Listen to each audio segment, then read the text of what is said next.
আমরা দেখলাম যে কিছুক্ষণ আগে শিক্ষার্থীরা বাসাবাড়িতে ঢিল মারা শুরু করেছে। এই পরিস্থিতি হলে তো আসলে এখানে যারা নিরীহ মানুষজন, যারা কোনোভাবেই কোনো কিছুর সাথে জড়িত না, তারা হামলার শিকার হবেন। কি দেখছেন পরিস্থিতি কোন দিকে? পরিস্থিতি অনেক খারাপ। পরিস্থিতি মনে করেন কি বলবো, আর কিছু বলার মতন ভাষা নেই। পুলিশ আর সেনাবাহিনী তো কিছুই নেই। কালকে রাত্রে থেকে এই ঘটনা, কালকে থেকে আছে বাসাবাড়ির ভিতরে কিছু পোলাপাইন আশ্রয় দিচ্ছে।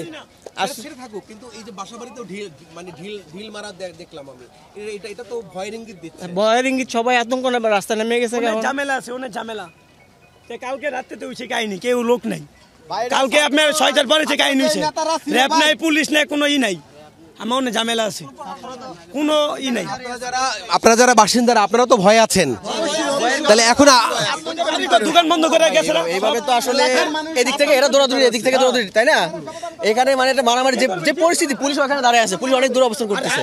তো এইভাবে তো আসলে ওই জায়গায় দাঁড়িয়ে আছে পুলিশ। সমস্যা মানে আমরা একটা বক্তব্য কি এটা, যাতে আমরা যারা যাতায়াত করতেছি এখন এটা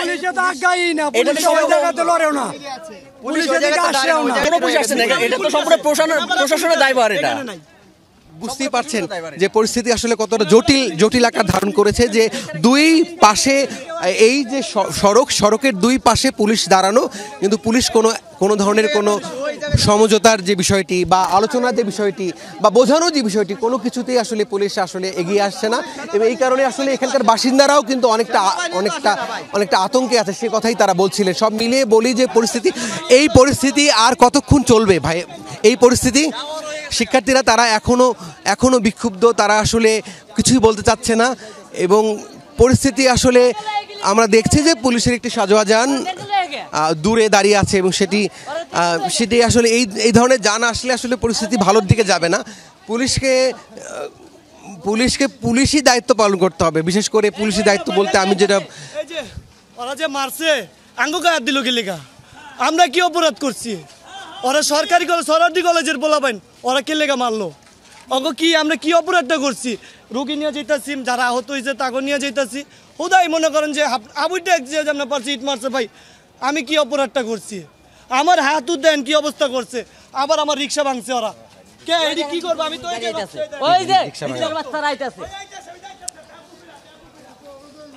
ওই যে হিজলার বাচ্চারা আইতাছে।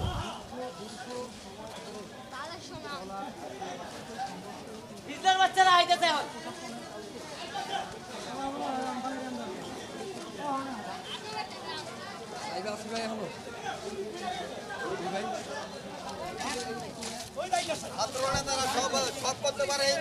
সমাধান করতে পারে না।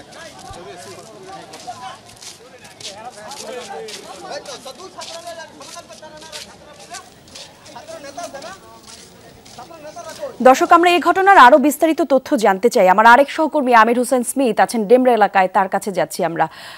স্মিথ, আপনি শুনতে পাচ্ছেন নিশ্চয়ই, একটু জানাবেন আমাদেরকে ডেমরা যাত্রাবাড়ি সড়কে যে ব্যাপক সংঘর্ষ চলছে, এতক্ষণ আমরা সেই তথ্য এবং দৃশ্য দর্শককে দিয়ে আসছিলাম। আপনি যেখানে আছেন সেখানকার সবশেষ অবস্থা কেমন জানাবেন, আশেপাশের পরিস্থিতি কেমন দেখতে পাচ্ছেন একটু আমাদের জানাবেন। কলি যে আমি এখন ডেমরা মাহবুবুর রহমান মোল্লা কলেজ থেকে একটু দূরে গোল্ডেন ব্রিজ সংলগ্ন এলাকায় অবস্থান করছি। এখানে যে অবস্থা, এটি কিন্তু পুরো থমথমে অবস্থা বিরাজ করছে। অর্থাৎ কিছুক্ষণ আগ থেকে, সকাল থেকে কিন্তু সরওয়ার্দী কলেজ সহ বিভিন্ন কলেজের শিক্ষার্থীরা মাহবুবুর রহমান মোল্লা যে কলেজ, সেই কলেজের মধ্যে হামলা চালিয়েছেন। এবং এই কলেজের যে 11 তালা বা 10 তালার মতো যে ভবনটি, সেই ভবনটির কোনো জায়গা কিন্তু এখন আর অবশিষ্ট নেই যেখানে ভাঙচুরের কোনো স্মৃতি নেই। অর্থাৎ ভাঙচুর হয়েছে, প্রত্যেকটি গ্লাস, ইট পাটকেল নিক্ষেপে এখানে পুরো একটি রণক্ষেত্রে পরিণত হয়েছিল। এবং আইনশৃঙ্খলা বাহিনী কিন্তু একটি নিরাপদ দূরত্বে তারা অবস্থান করছেন। আমি যদি আপনাদেরকে দেখাতে চাই যে আইনশৃঙ্খলা বাহিনী ঘটনাস্থল থেকে কিন্তু বেশ দূরে, অর্থাৎ কিছু পুলিশের পিকআপ ভ্যান, পুলিশের গাড়ি, তারা কিন্তু অর্থাৎ মাহবুবুর রহমান মোল্লা কলেজ থেকে প্রায় 2000 গজ দূরে অবস্থান করছেন এবং এর যে আমরা যে জায়গাটিতে আছি তার আশপাশে কিন্তু বেশ কাঁদানে গ্যাসের কিছু আমরা গন্ধ পাচ্ছি, কিছু বারুদের গন্ধ পাচ্ছি, সেটি কিন্তু আমরা পাচ্ছি। অর্থাৎ ওই যে দুই পক্ষের মধ্যে যে ধাওয়া পাল্টা ধাওয়া এবং সংঘর্ষ হয়েছিল সেটি কিন্তু পুরো এলাকার অনক্ষত্র হয়েছে। এখন ঢাকা ডেমরা যে সড়কটি সেটি কিন্তু সম্পূর্ণরূপে যান চলাচল বন্ধ রয়েছে এবং শিক্ষার্থীরা রাস্তার উপরে অবস্থান করছেন এবং বিভিন্ন জায়গা থেকে কিন্তু লোকজন এখানে জড়ো হয়েছেন। আমি যদি আমার পেছনের অংশ দেখা যায়, উৎসুক জনতারও কিন্তু ভিড় আমরা লক্ষ্য করছি। অর্থাৎ আমার পেছনের অংশটুকু যদি আমি একটু দেখাতে চাই, এখানে কিন্তু উৎসুক এবং সবাই কিন্তু একটি বিষয় বলছেন যে এইভাবে আইন হাতে তুলে নিয়ে, অর্থাৎ শিক্ষার্থীরা যেভাবে নিজেদের বিচার মব জাস্টিস নিজেরাই করছেন সেইটি নিয়ে অনেকে আমরা রাস্তার মধ্যে বিশেষ করে শিক্ষার্থীদের অভিভাবক সাধারণ মানুষের মধ্যে কিন্তু এক ধরনের শঙ্কা প্রকাশ করতে দেখি যে শিক্ষার্থীরা বিভিন্ন জায়গায় কিন্তু এভাবে যে নিজেদের আইন হাতে তুলে নিচ্ছেন, তারা আইন শৃঙ্খলা বাহিনীর নিয়ন্ত্রণ মানছেন না, তারা তাদের মতো করে এই যে সংঘর্ষে জড়িয়ে পড়ছেন। অর্থাৎ একটি কলেজ যে শিক্ষার্থীরা আরেকটি কলেজের উপর হামলা চালাচ্ছেন, সেই বিষয়টি সাধারণ অভিভাবক বা সাধারণ মানুষ কিন্তু ভালোভাবে নিচ্ছেন এবং তারা বলছেন যে এটি আসলে কঠোরভাবে নিয়ন্ত্রণ করা দরকার। অর্থাৎ প্রশাসনিকভাবে যেভাবে আসলে যে নিয়ন্ত্রণ প্রয়োজন সেটি তারা দেখছেন না, যে কারণেই কিন্তু এর ধরনের কর্মকাণ্ড ঘটেছে। আমরা এখানকার সাধারণ মানুষের সাথে আসার পথে কথা বলেছি, তারা বলছে যারা এরকম দৃশ্য গত কয়েক বছরে হয়তো দেখেননি, যে এইভাবে একটি শিক্ষা প্রতিষ্ঠানে হামলা চালিয়ে ভাঙচুর করা যায় বা এরকম ভাঙচুরের নজির তারা আসলে সচরাচর দেখেননি। আমরা যদি একটু সামনের দিকে এগিয়ে আপনাদেরকে দেখাতে চাই, অর্থাৎ এই কলেজটিকে কিভাবে ভাঙচুর করা হয়েছে তার একটু দৃশ্য আমরা তো দেখাতে চাই। যে এই যে মাহবুবুর রহমান মোল্লা কলেজ সেটি কিন্তু একটি স্বনামধন্য কলেজ। এখানে বেসরকারি কলেজ হলো, এটির রেজাল্ট কিন্তু খুব ভালো, সে কারণে কিন্তু শিক্ষার্থীরা এখানে ভর্তি হওয়ার জন্য একটি লাইন ধরেন। সেই লাইনের কারণে কিন্তু এই কলেজটি একটু সুন্দর অবয়বে তৈরি করা হয়েছিল এবং এই কলেজের অনেক শিক্ষার্থী কিন্তু পড়াশোনা করেন এই কলেজটিতে।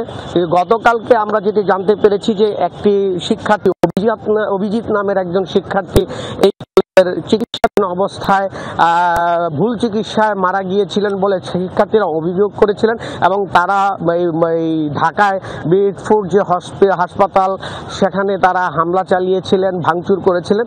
তারপরে রেশ ধরেই কিন্তু আজকে আবার এই কলেজের বিপরীত কলেজের শিক্ষার্থীরা এই কলেজটির মধ্যে হামলা চালিয়েছেন এবং তারা ভাঙচুর করেছেন এবং এই কলেজটির এমন কোনো জায়গা নেই। অর্থাৎ এই যে বহুতল ভবন, এই বহুতল ভবনটির বিভিন্ন জায়গায় কিন্তু ভাঙচুরের ক্ষত চিহ্ন আমরা দেখতে পাচ্ছি। অর্থাৎ দূর থেকে যে আমরা একটু দেখানোর চেষ্টা করছি যে এই কলেজটির বিভিন্ন জায়গা কিভাবে ভাঙচুরের স্মৃতি বহন করছে।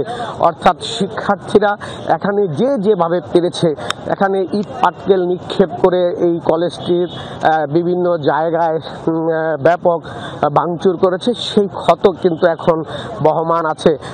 এবং এই যে মানুষের যে ভোগান্তির কথা যদি বলি, এই সড়কটি একটি ব্যস্ততম সড়ক। এই সড়ক দিয়ে সিলেট, ভৈরব, নরসিংদী সহ অনেক যানবাহন কিন্তু এই সড়কটি দিয়ে চলাচল করে, কিন্তু এই সকাল থেকেই কিন্তু এই সড়কটি শিক্ষার্থীদের মধ্যে যে সংঘর্ষের কারণে কিন্তু এই সড়কটি সম্পূর্ণরূপে বন্ধ রয়েছে এবং সেখানে হাজার হাজার মানুষের ভোগান্তির সৃষ্টি হচ্ছে। অর্থাৎ আমরা যখন ঢাকা চট্টগ্রাম মহাসড়ক হয়ে ভেতরের রাস্তা দিয়ে এই জায়গাটিতে আমরা পৌঁছাই তখন কিন্তু এই সড়কটি পুরোপুরি একেবারে বন্ধ এবং কোনো যানবাহন চলাচল করছে না। আপনি জানেন যে এটি শিল্পাঞ্চল, এই শিল্পাঞ্চলে অনেক লোকজন কাজ করে। অর্থাৎ ঢাকার যাত্রাবাড়ি থেকে ডেমরা সুলতানা কামাল ব্রিজ পর্যন্ত দুই পাশে কিন্তু অসংখ্য শিল্প প্রতিষ্ঠান রয়েছে। এই শিল্প প্রতিষ্ঠানগুলোতে অনেক শ্রমিক কাজ করে, অনেক সাধারণ মানুষ, খেটে খাওয়া মানুষ জীবিকা নির্বাহ করে, অনেক ছোট ছোট ব্যবসা প্রতিষ্ঠান আছে, সেগুলো কিন্তু সবই ভয়ে আতঙ্কে অনেকটা বন্ধ রয়েছে। এবং সেই সড়কটি একেবারে ম্লান হয়ে আছে, সড়কে কোনো যানবাহন নেই, সাধারণ মানুষের মধ্যে একটি আতঙ্ক। এবং রাস্তার দুই পাশে আমরা যদি দেখাতে চাই, প্রচুর মানুষ কিন্তু সারিবদ্ধভাবে দাঁড়িয়ে আছে এবং মানুষের ভিতরে কিন্তু এক ধরনের একটা আতঙ্ক। বিশেষ করে অভিভাবকরা যারা আছেন, আপনারা জানেন যে একটি প্রাইভেট কলেজ, বেসরকারি কলেজ, সেই কলেজের সাধারণত